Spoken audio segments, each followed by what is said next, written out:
మెదక్ జిల్లా రామాయంపేటలోని Congress party TPCC రాష్ట్ర కార్యదర్శి చౌదరి సుప్రభాతరావు మీడియా సమావేశం నిర్వహించారు. కాంగ్రెస్ పార్టీ ఇచ్చిన హామీలు తప్పకుండా నెరవేరుస్తామని, అవినీతి లేని ప్రజాపాలన కోసం కృషి చేస్తామని అన్నారు. ఇక రామాయంపేట మండలంలోని గౌరవ ఎమ్మెల్యే మైనంపల్లి రోహిత్ రావు గారి ఆధ్వర్యంలో అభివృద్ధి పనులు చేస్తామని, గత పాలనలో జరిగిన అవినీతి వెలికి తీసి అవినీతికి పాల్పడిన వారిపై చట్టపరమైన చర్యలు తప్పవని అన్నారు. ఇక ఈ మీడియా సమావేశంలో టీపీసీసీ రాష్ట్ర కార్యదర్శి చౌదరి సుప్రభాతరావు, బ్లాక్ కాంగ్రెస్ పార్టీ అధ్యక్షుడు రమేష్ రెడ్డి, పట్టణ అధ్యక్షుడు వెంకటి తదితరులు కాంగ్రెస్ నాయకులు పాల్గొన్నారు. రామాయంపేటలో కానీ, రామాయంపేట మున్సిపాలిటీలో కానీ, రామాయంపేట మండలంలో కానీ, నిజాంపేట మండలంలో కానీ, ఈ ప్రాంతంలో ఈ బ్లాక్లో ఉన్న శంకరంపేట మండలంలో కానీ ఈ మండలాలకు పూర్తి బాధ్యత రామాయంపేట పట్టణం నుంచి మేము వహిస్తున్నాం.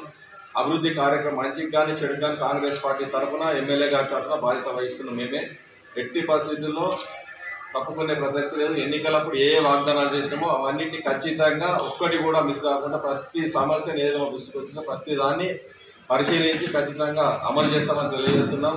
ఎందుకంటే వచ్చి నెల రోజులు కూడా కాలేదు. ఎమ్మెల్యే గారు కూడా సీఎం గారు ఇప్పటి దావూద్ పర్యటనలో వెళ్ళడం జరిగింది కాబట్టి ఎమ్మెల్యే గారు కూడా అందుబాటులో లేకుండే.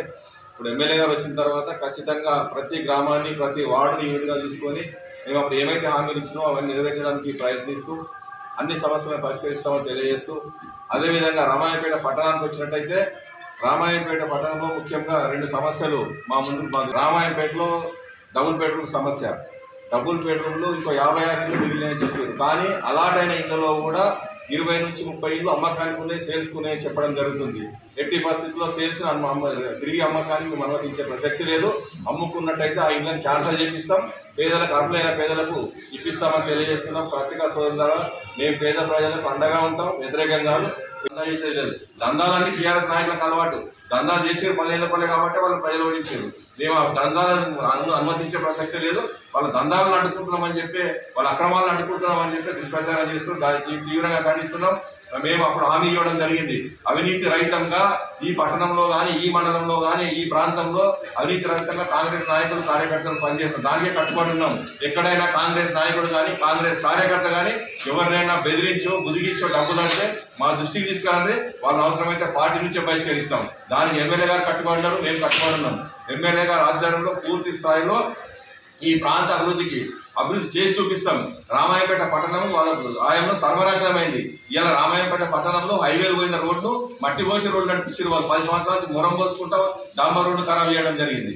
మేము అట్లా కాదు, వైడనింగ్ స్పష్టంగా ఈ బైపాస్ నుంచి ఆ బైపాస్ వరకు వైడనింగ్ చేస్తాం, డివైడర్లు పెడతాం. అన్ని సమస్యలు ఒకటొకటి నెల 2 నెలల్లో ప్రణాళిక తీసుకొని ముందుకు పోతాం. అదేవిధంగా మున్సిపాలిటీకి ఖచ్చితంగా ఇప్పుడు మీ ముందు కూడా స్పష్టంగా చెప్తున్నాం, వాళ్ళకి నిధులు రాలేవు. అప్పుడు కేసీఆర్ గారు ఎన్నికల ముందు ఏదైతే తప్పుడు హరీష్ రావు గారు తప్పుడు వాగ్దానాలు చేసి 25 కోట్లు ఇచ్చినాం, 50 కోట్లు ఇచ్చినాం అంటారు. ₹1 కూడా రామాయంపేట పట్టణానికి అభివృద్ధికి రాలేదు. వాళ్ళు రాలేదు కాబట్టి ఆ నిధులు ఖచ్చితంగా ఆపేయడం జరిగింది. వాళ్ళు పెట్టిన ప్రాంతాల్లో మేము పెట్టడం ఉండదు. ఎక్కడ ప్రజలకు అవసరమో, ఎక్కడ ఈ ప్రాంత ప్రజలకు అవసరమో అవి అక్కడనే కొత్త నిధులు తీసుకొచ్చి అక్కడనే అభివృద్ధి చేస్తాం తప్పితే వాళ్ళ ఈ కౌన్సిలర్ పెట్టినానో, చైర్మన్ పెట్టినానో, వైస్ చైర్మన్ పెట్టినానో మేము పనులు చేయదలుచుకోలేదు. మేము మా నాయకులకు కూడా మా నాయకుల ఇంట్రెస్ట్ ఏమున్నది, మా ఎమ్మెల్యే గారి నాయకత్వంలో, రోహిత్ రావు గారి నాయకత్వంలో మేము మా నాయకులు కార్యకర్తలు అందరూ పనిచేస్తారు. అవినీతి రహితంగా అయ్యాలి మా ఎమ్మెల్యే గారు అయితే అవినీతి రహితంగా పనిచేస్తాము అంటున్నారో దానికి కాంగ్రెస్ పార్టీ నాయకులు కార్యకర్తలు కట్టుబడి ఉన్నారు. మేము పదే చెప్తున్నాము. రామాయంపేట పట్టణంలో కానీ మండలంలో కానీ దుష్ప్రచారం చేస్తే నిజాంపేట మండలంగా దానికి ఖండిస్తున్నాం. ఎట్టి పరిస్థితుల్లో దాన్ని అనుమతించే ప్రసక్తి లేదు. పత్రికా సోదరుల దృష్టికి వస్తే కూడా మా దృష్టికి తీసుకురండి, మేము సరి చేస్తాం.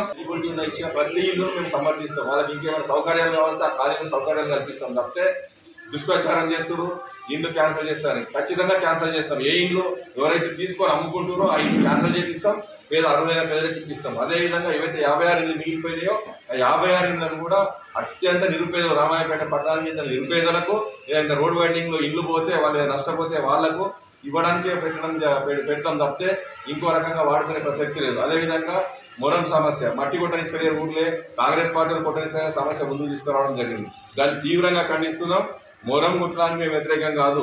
వాళ్ళకి ఏదైతే 10 సంవత్సరాలుగా అలవాటు అయిందో ఆ ప్రయత్నాన్ని ఆపిస్తున్నాం. వాళ్ళు ఏదో 10 సంవత్సరాలుగా గుట్టలన్నీ దొబ్బేసారు. గుట్టలన్నీ దొబ్బి 500కు 600కు 700కు ఒక ట్రాక్టర్ అమ్మడం జరిగింది. దాన్ని కాంగ్రెస్ పార్టీ తీవ్రంగా ఖండిస్తుంది. ఇప్పుడు కూడా అదే స్టాండ్ మీద ఉన్నాం. ఖచ్చితంగా రామాయంపేట పట్టణ పౌరులకు ఎవరికి మొరం అవసరం ఉన్న 400-450 రూపాయల లోపట్టే ఎవరన్నా కొట్టిన ట్రాక్టర్ మాకు అభ్యంతరం లేదు.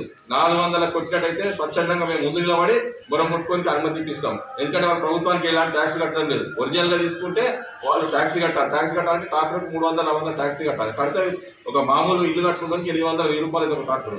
మేము దానికి ఖండిస్తున్నాం. ఎట్టి పరిస్థితుల్లో వాళ్ళు ట్యాక్సీ కడతలేరు కాబట్టి మన ప్రజలు కట్టుకునే ప్రజలకు అందుబాటులో ఉండాలని కనీసం ఒక 100 రూపాయలను తగ్గించి 550-600